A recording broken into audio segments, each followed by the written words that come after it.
An oddly charming and enticing casual clicker that steals more of your time than you'd think.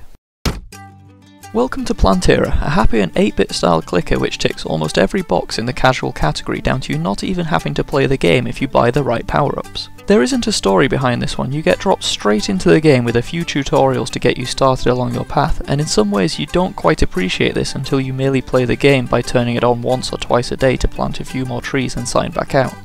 The goal is simple. Phase 1, grow plants and farm animals. Phase 2, Phase 3, profit.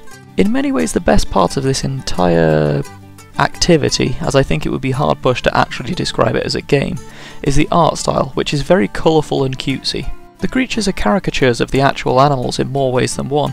They look like the cartoony statues that you often see in garden centres, which are simplified but with exaggerated features to make them easily recognisable. The fruit and veg is also easily recognisable for the most part, however some of them look quite similar, and it could have easily been resolved by choosing the colours carefully, but lemons look virtually identical to pears, and the same goes for turnips and radishes. Unfortunately it is fairly lacking in variety, as it only has 5 types of allied animals, and 7 types which either hinder or provide additional money sources for you, and 15 types of flora, which, given that this is essentially all the game actually has to offer, it is more than disappointing. Another positive is that the music is very fitting, and although there isn't a lot of it to go around, it's very easy to listen to as it continues with the cutesy theme to match the graphics. The sound effects, although very standard, are not that intrusive and don't get particularly old despite the ridiculous number of times you'll hear them repeated.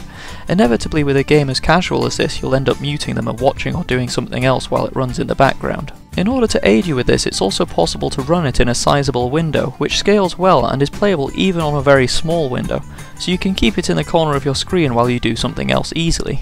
Bizarrely, even though you don't need to, you'll sometimes be drawn into mindlessly clicking just to get that next item, until you realise you're doing very little to help and mostly just wearing out your mouse while getting RSI. The supposed gameplay consists of little more than choosing the most efficient cost versus profit items that you can afford, which is little more than a lesson in min-maxing.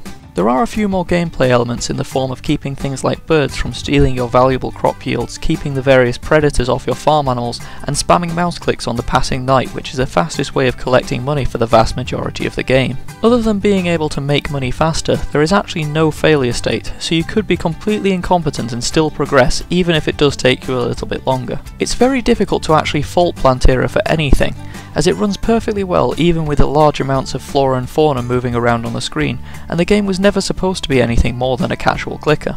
It has achieved everything that it set out to do in the first place, and aside from adding a little more choice in terms of the production, it works totally as intended.